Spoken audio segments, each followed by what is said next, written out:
Ciao guys, welcome back. Last video, I left off with a matcha and crying. This video, I thought I'd recreate that matcha. I showed you guys how I pureed the peaches for a peach matcha. I added too much water, but I don't mind because then I could add a lot of it, but it's a little too watery, but it still tastes delicious. A little more on why I love this too is because I use the whole peach. You get the vitamins and minerals from the skin, blend it up. It'll last 2 to 3 days in the fridge. You're gonna make like cocktails, iced coffees, add it on top of like pancakes, add it on top of yogurt bowls. The only thing is it's gonna oxidize because I didn't add any lemon juice, but you definitely could add like just a simple squeeze of lemon juice into the mixture and it won't get as brown. It is Labor Day weekend. Peaches have been the theme. You saw how much peaches were a part of my last video. I'm so sad peach season is really coming to an end. There is still you pick peaches at the farm that I went to last week. They also have pears to pick this weekend, Bartlett pears, and Honeycrisp apples. So I think I want to go this weekend. It's a perfect example of the Mediterranean lifestyle. I feel like our society has become so quick to just get over things and move on to the next thing and totally forget. The beauty of the Mediterranean lifestyle is just adapting. Like we still have peaches, which are a beautiful late summer stone fruit. But today's recipe that features peaches, I'm gonna use some spices, specifically ginger, fresh ginger. Spices like that lead like to warm, cozy flavors. So it just goes to show that like a late summer fruit, that pairs so well with like cozy fall spices. They just blend well together. I know this is a bigger metaphor and I know I'm getting a little cheesy with like my TED Talk right now, but I feel like we don't spend enough time in the transitional periods. It's not super clear that it's summer. It's not super clear that it's fall yet. It's just a transitional period. And I feel like people avoid those periods, understandably, because they're kind of uncomfortable, because without the transition, it wouldn't be a smooth new chapter. Nature needs transitional time. So we usually have to take examples from what nature needs with ourselves. So that's my modern Mediterranean take. It is almost 2 o'clock. We're turning on the oven. So yesterday was one of my best friends. It was her birthday. Tonight she's having a little birthday party and I have a cute card and I got her a bracelet almost, what, 3 months ago? 4 months ago, 5 months ago. How much time has passed? Oh my goodness. In Mallorca, I got her a bracelet at that jewelry place that I showed you guys in my vlog of people who are hand making jewelry in a very popular town in Mallorca that I really, really loved meeting. But anyways, I got her a bracelet, have yet to give it to her, even though I've seen her like 100 times since. So it kind of works out that I never gave it to her because now I can give it to her for her birthday. But I cannot not give food, guys. I have to gift food. I have a love language and it's giving food. I can't tell you how long I have been wanting to make a mini cake. A little 4-inch teeny tiny cutie pies. Put them in these little to-go boxes. How cute. I love anything little. I'm obsessed with like miniature little anythings. Guess what cake I'm making? An olive oil cake. Because if you didn't know, I have the best olive oil cake recipe. I have the tried and true, fail-proof, most delicious, moist, chewy, tender, flavorful, not too sweet, not too savory, amazing olive oil cake recipe. But I have gluten and dairy in my original recipe. Today we are making a gluten-free, dairy-free olive oil cake. I did my research. Everyone was saying King Arthur had the best gluten-free flour. And so I paid a hefty buck or $2 for it. I hope it's delicious and does work because that's a lot of flour. So, but the good thing is holidays are gonna come up before you know it. And I have some people that I love to bake for that are gluten-free for the holidays. So it'll be good to have this. I'll keep this in the freezer so it stays fresh. And then I have ricotta. Sorry, I'm not trying to do the obnoxious accent. In the recipe as well. So I'm gonna use, this is one of my favorite brands. I love Colina. And I love Coco June because they're super thick. Coconut yogurt's really minimal ingredients. We're talking coconut, water, tapioca, and probiotics. Love. I hate making iced matchas because I chug them and they disappear way too quickly. So let's get into making a peach ginger olive oil cake.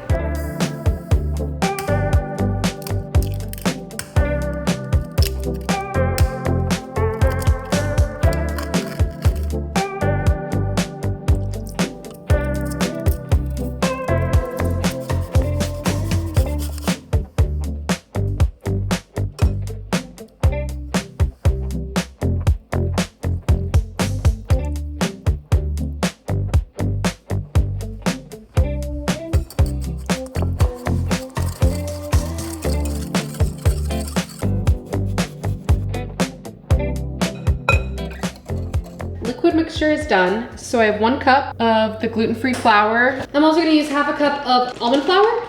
It adds the most beautiful, chewy, dense texture. A big pinch of salt. You could definitely sift all of the dry ingredients together. You could do it in a separate bowl where you mix all the dry ingredients together. But what I always love to do is start with the flours after I've done the wet ingredients and then end with the baking powder and or baking soda. That way I do a quick little stir of just the sodas and powders into the flour and kind of just give the baking powder and soda a quick little toss on top before you go to stir it all together. I am very scared because this is a springform pan and it's not a normal cake tin, that is gonna cause a problem. But we're gonna have to see. I'm just gonna do like a teaspoon of olive oil in here and then just take my little brush and make sure that everything is really well coated. I'm gonna pour the batter into these cake molds and layer some peach slices on top.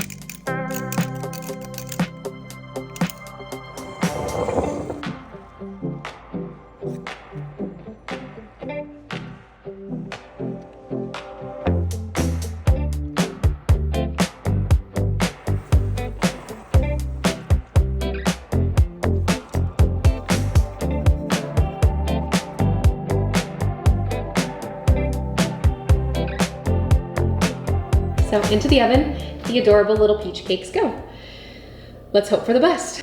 Do you wanna know what just came to my doorstep? I just got the Ring notification after I put those in the oven.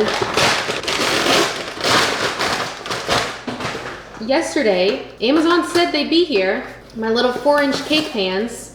These had really good reviews. They're stainless steel, which is really nice. Should I just make the rest of these? I think it's time to use up all the peaches. I only have 2 more peaches though, so I don't know what I'm gonna put. I have figs. Should I put figs on some? Because ginger and figs go so well together. Okay, I'm gonna get my act together. Excuse me for being excited about olive oil cakes.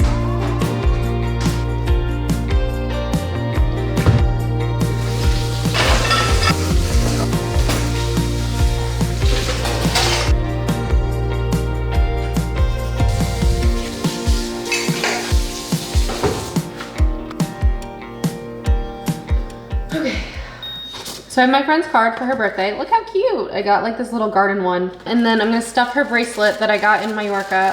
Her favorite colors are lavender or seafoam, which I feel like this isn't seafoam, but it's the best that I could do. It's the thought that counts. I don't know. So just gonna tuck that into the card. In true Caroline fashion, my camera just died. Cute. It's gonna be cute. That's plenty. Let's switch you to the decorating portion.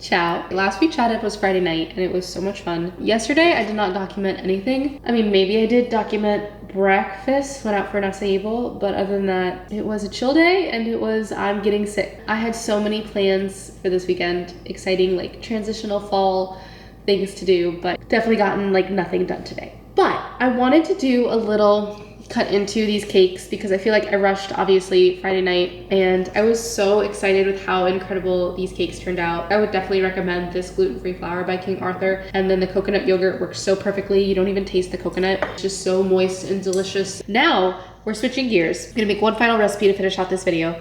Super excited. It's the first weekend of college football and tonight Notre Dame plays and my whole family is getting together and we're doing a little family dinner. I'm usually in charge always of bringing the salad to the dinner parties. I'm known for my big salad bowl, and so today I'm really inspired by my favorite cheese, halloumi and peach. I think they pair so well together. I wanted to do a nice crispy late summer salad because it's gonna be gorgeous, like 75 degrees tonight while we watch the game, eat dinner. I'm gonna do a bunch of prep and mise en place for the salad. Of course, I'm gonna add a nut into a salad. You guys know me, that's like usually a staple thing to do, is add something crunchy. So I'm gonna take a dry skillet, so no oil, no nothing, medium heat, toast about 1/3 cup. I feel like the hearty walnuts really goes with like kind of the stone fruit aspect. So into the pan here, I have some walnuts. This is one of my like top 3 cheeses. It is a cheese from Cyprus. It is a hard goat's milk cheese that is super salty and chewy. It's kind of called a squeaky cheese, and it often has dried mint in it. There's lots of dried mint in the packaging. It is technically better if you cook it in the moment,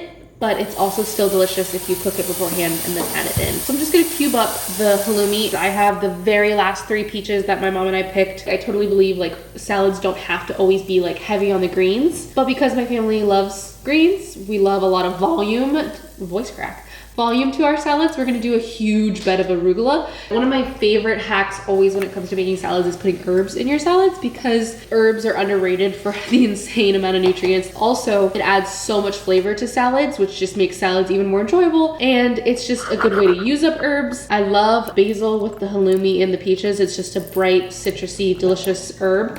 If you wanted to, green onions would also be incredible in this salad. Red onions would be incredible in this salad. We have some people who don't like onions tonight, so no onions will be entering the chat. So I just cut the peach slices. I doused them in a little bit of lemon juice. It shouldn't change the flavor all too much, but it's gonna keep the peaches from browning. I have my halloumi all fried up. We have the walnuts that I just crushed by hand that are toasted. Some are a little bit extra toasty, but I think it'll pair well with everything. I have my basil that I will tear into the greens. I need to grab my greens right before we leave in a few hours. And then I have my champagne vinaigrette. I just did champagne vinegar, olive oil, honey, salt, and bell pepper flakes. Couldn't be easier. I have literally everything ready to go. This is the best day ever, Nina. We're all here.